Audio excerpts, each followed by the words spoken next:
When you're trying to raise money for a brand new nonprofit, a lot of people will tell you to just ask your friends and family or go throw a fundraising gala. But that advice assumes something majorly flawed: that everyone is starting out with the exact same resources. Speaking as someone who started a nonprofit as essentially a broke college student, I can tell you my friends and family did not have $10,000 to give me, and I definitely couldn't afford to throw a gala. Here's what I know. Everyone is starting in a different situation. So if your strategy for raising your first $10,000 is not rooted in your current reality, you're going to burn out before you even get started. There are two critical variables that dictate your most viable path forward right now. Number one is your social capital. Do you have a broad network of connections? And is that network resourced? And number two is your time. How much time can you actually dedicate to fundraising, especially if you're working a job or two to pay the bills while you're trying to pull all this off? So today, I'm going to break down exactly how I would tackle raising a nonprofit's first $10,000 based on two completely different starting points. I'll show you the math, the exact steps that I would take, and the timeline for each. And if more guidance on different fundraising methods would help you, I put together a free fundraising starter kit that walks you through multiple potential fundraising strategies. So just drop a comment below with the words starter kit, and I'll send you the link to go download it. All right, let's jump into our first approach.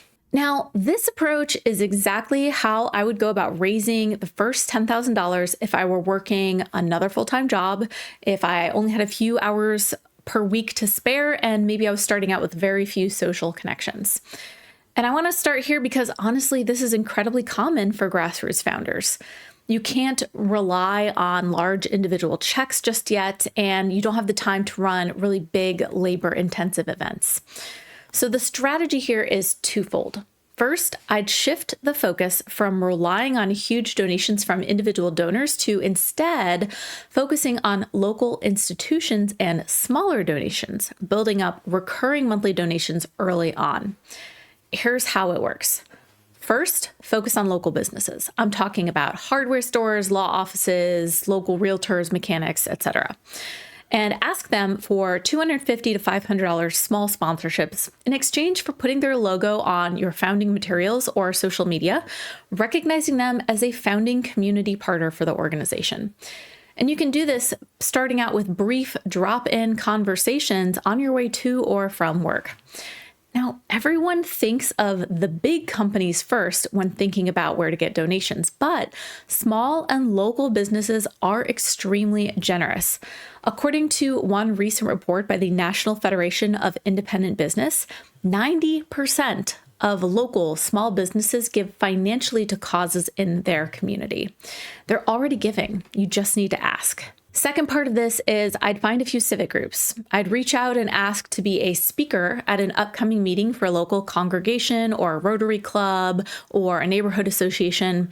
I'd share my vision and then ask if I could pass a hat around or request a small one-time discretionary contribution from the group. Ideally, it would be great to raise $500 or $1,000 here, though this will vary by group size and type, and of course, how well you presented and made your case. Third, in parallel to all of that, I'd run a coffee budget monthly giving drive. You can ask your personal network to give just $10 a month as part of your founding circle of friends or whatever cool name you want to give these recurring donors. So why are we aiming for monthly donations here? Well, partly because the data shows that a monthly donor is going to give a lot more in total over their lifetime and are exponentially more likely to keep donating year after year than one-time donors. Of course, not everyone will want to give monthly, so provide space for getting those smaller one-time donations too, maybe in the $50 range. Now, all of this doesn't happen overnight. Outreach takes time, especially if you're only able to devote a few hours per week to this, so you need to be patient and persistent here. If all goes well and you have a clear and compelling pitch, I'd estimate you'd be able to raise your goal $10,000 in roughly 4 to 6 months. So here's the math on how this gets you to $10,000 over a 4 to 6 month period. 8 local business sponsors at $500 each, that's $4,000. 2 to 4 civic group speaking engagements, that's $2,000. 50 monthly donors at $10 a month over 6 months, $3,000, and 20 one-time small gifts from friends and family at that estimated $50. That's $1,000. So that's your $10,000. It takes about 80 total donors or entities, and it relies on consistent, brief interaction sustained over time. Now, quick reminder, if you want some how-to guidance on some of these fundraising methods, comment starter kit below, and I'll send you the link to download that fundraising starter kit. Now let's talk about a variation on this one. Let's say you do have a little bit more time to devote to fundraising. You might switch out some of those individual donation strategies and aim for hosting a small campaign around, say, a raffle or a silent auction. Now, these could take more time to organize because you need to obtain a decent amount of auction items to make it worth your while. To raise a few $1,000s, you probably need at least 20 items of varying values. That means you are visiting 20 different businesses to make the ask at least. You'd still need to spend some time on outreach to individuals to generate some interest in these things, of course. Even with an auction or a raffle, you still need people interested in buying auction items or raffle tickets. They don't just come out of nowhere.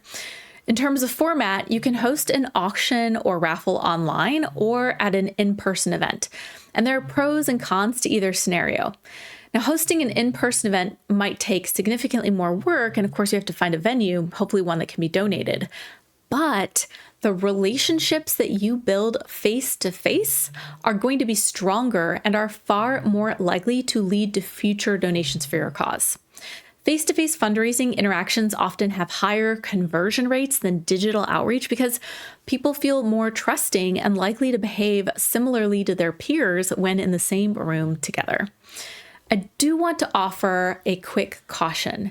If you do a raffle, be very careful to check your state and local laws because some states categorize raffles as gambling and have strict regulations on where and how you can run them. Okay, let's look at a second approach, a different scenario. This is how I would approach raising $10,000 if I did have solid social connections. And this is where advice like ask your friends and family might actually make sense. If you have connections but very limited time, honestly, the most efficient way to do this is to focus on direct one-on-one asks. You'd create a simple but compelling 2-page case for support, which is a document outlining your mission, the problem in the community you aim to tackle with your organization, and exactly what the $10,000 will accomplish. You'd schedule targeted coffee meetings with potential seed investors or donors, starting with the people you think are most likely to be interested in your mission and say yes that you know. You want a few wins up front to build momentum if possible, and ideally you'll end up with at least one larger anchor donor who can invest a few $1,000s, and this person and their donation will inspire others to give also. So once you get a yes, you ask that person to introduce you to one other person with capacity and let your connection talk you up and your mission. Maybe they'll say, I'm contributing to this and I think you should meet, insert your name here, because they're working on something really interesting. Now, if you have a decent social network and you have a little more time, you might try hosting a curated gathering. This could look like asking a well-connected ally of yours to host a house party with a guest list of maybe 20 people. I wouldn't go bigger than that because you don't want to lose your sense of intimacy at this house gathering. So at this house party, you do a 15-minute talk or presentation sharing your personal story, why the mission matters to you, etc. Your host would provide the guest list and invite people. Now, here's the secret to this approach. You might not be asking for the biggest donations right at this first event. Often, people aren't ready to give a larger gift after meeting you just one time. Instead, you want your host to kind of be your champion here, encouraging people to chip in with maybe $100 or $500 amounts during the event. Your job is to make it an evening where everyone feels welcome, using discussion prompts that lead to in-depth conversations, and allow people to give when they feel connected to you and connected to each other and like they are part of something important. So then after the event, you're going to follow up with every attendee individually to feel out if they're ready to give a specific larger gift. Now, here's the thing. Fundraising is highly personal and relational. Most people Don't give to causes they've never heard of, led by people they don't know. The best fundraisers that I know focus on building authentic relationships with potential and current donors. Donating your money is all about trust that it will make an impact. And to trust in that, you have to trust the people leading the effort. That's why, if I'm being honest, starting out with social connections can be a huge advantage. With the right connections, fundraising can be more streamlined, and you might see results on this approach maybe in 3 to 4 months. Here's how the math breaks down for this approach. You've got that one lead anchor donor or sponsor, let's say $4,000, 3 major gifts at $1,000 each, that's $3,000, 4 supporting gifts at $500, that's $2,000, and then 10 smaller gifts from event attendees at maybe $100, adding up to $1,000. So that's your $10,000. It only takes 18 donors, but it will require calendar wrangling, event planning, and some diligent follow-up. Now, I'm about to share a few critical rules that you need to follow to make any of these approaches or strategies successful. But first, let's take a moment to thank the sponsor of this video, Click and Pledge. Click and Pledge really makes it easy for nonprofits to start strong and scale their fundraising with confidence and empower their boards and volunteers to help raise money for your cause too. With Click and Pledge, you're going to get professional grade tools for super affordable startup level costs from day one. They've got customizable donation forms that you can design and plug right into your website, and also a number of other tools included in their affordable flat monthly costs that you can use as your nonprofit is growing. Things like in-person and peer-to-peer fundraising features. They've got video fundraising with embedded donation links, text to give tools, donor management tools, Salesforce and other integrations, all included with no contracts or surprise add-on fees. Now, unlike some platforms that increase your fees as you grow, Click and Pledge pricing is going to stay the same whether you have 10 donors or 10,000 donors. So you can use the QR code and link in the description below to check out Click and Pledge, book a demo, talk to their team, and get your first $25 monthly fee waived. Now, regardless of which approach might be closer to your situation, the first $10,000 is always the hardest. And that's because at this point, you're selling a vision, not a track record of proven success. So to make either of these approaches work, you really have to follow 2 universal rules. Now, rule number 1 is be extremely specific in every ask. You don't want to say, we need $10,000 to get started. That's vague, and vague asks don't really convert. Instead, say we need $10,000, which is going to help us file our nonprofit paperwork or get our technology set up to help us with fundraising, build our website so that we can set up some additional systems and support, and run our first pilot program for 15 kids this summer. Specificity builds trust. It makes the donor feel like the money has a clear, measurable destination. And research shows that specific, visualizable asks significantly increase both response and donation amounts. Now, rule number 2 is lean into your founder magic. In the early days, donors aren't funding the institution. They're funding you, your passion, your integrity, and your competence. Every conversation, every email, every event should let your personal commitment shine through. The organization will earn its own reputation over time, but right now, you are the brand.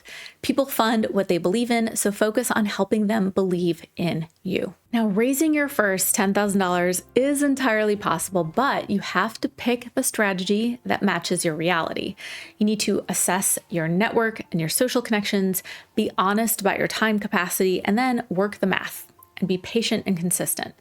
And once again, if you want my guide on how to approach different types of fundraising strategies, comment the words starter kit below, and I'll send you the link to get my free fundraising starter kit. And if you want to go deeper on all of these topics and get more than what I can possibly share here on YouTube, I have a free weekly newsletter. That's where I share deeper tips, resources, case studies, and sometimes even funding opportunities that I discover. The link to subscribe to that is in the description, or you can find it on my website, changemakercafe.com. Now, I know that starting and growing a nonprofit is a lot of work and hard to do alone too. So if that's you, you might find this video helpful, where I break down how to form an amazing startup team if you are starting out on your own. I'm Amber Melanie Smith, and as always, I hope you found this helpful. Don't forget to subscribe, and I'll see you in the next one. Bye.